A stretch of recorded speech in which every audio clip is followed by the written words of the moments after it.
Hello, welcome to my channel. This is Dale Hawthorne, and I'd like to just go over briefly something which might be helpful. I'm not a specialist on this, but if you're an adult and you're exercising, there are some things which could be hard on the joints, but you still want to get the conditioning of the hearts and the lungs and the muscles.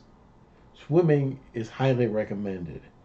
The alternative for adult exercise for wherever you are. Usually, a lot of people in the United States have some sort of local public pool or something that they can um, be able to do some swimming at. There's a recreation center in my town here, and it's advised for people as they grow older. But there are going to be more book recommendations. I do have a primarily Christian channel, but there might be some others there that you might find interesting and helpful. So please click like and subscribe.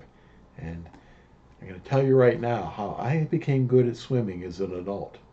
I learned to swim when I was about 9 years old, and it was kind of like the type of freestyle that you would see in a Tarzan movie, where Tarzan and Jane are just have their heads up and they're just going like this and so on. And it worked well enough for me then. And the training which I did have did try to teach me the crawl stroke and the float in the back, but I really was never able to master either of those that well. So years ago, I was a member of a book club called the Quality Paperback Book Club, and they advertised this book. Jane Katz is the author.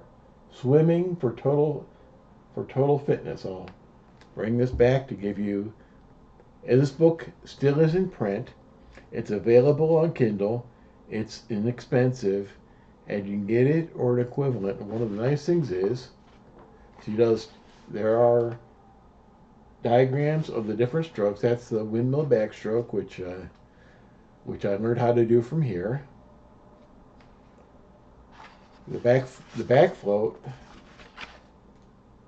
it goes through the fundamentals.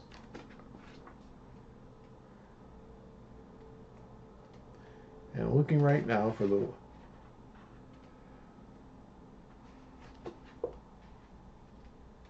and there's only one stroke in here which I have been unable to memorize. It's the side stroke, which is not that hard. It's just that I use it so little. It's every time I want to do it, I have to remember how to do it. But butterfly, freestyle, crawl stroke, and other people have when I've seen them at the gym, they say you're kind of fast at that, aren't you? And you can do that kind of good. So when I do it, I'm able to swimming workout. I'm able to do it fairly quickly. So um, this book and also and maybe another one which you might want. Also, watch other swimmers, including competitions. Watch the videos on YouTube, and just look to get good enough to get some exercise. The coordination of the arms and the legs. Some people have more difficulty with that as they get older. Some of the older swimmers, or never really did that. But this book does give a great instruction on how to do that. Don't aim to compete with anyone. Just compete with yourself with that.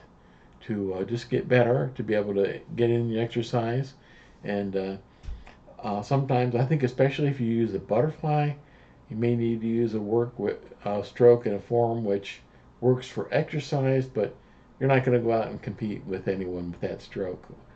But that's okay. You're doing it for exercise. And the only other thing which is covered in here too, that's sinus infections. Be careful with swimming if you're in the early stages of a cold.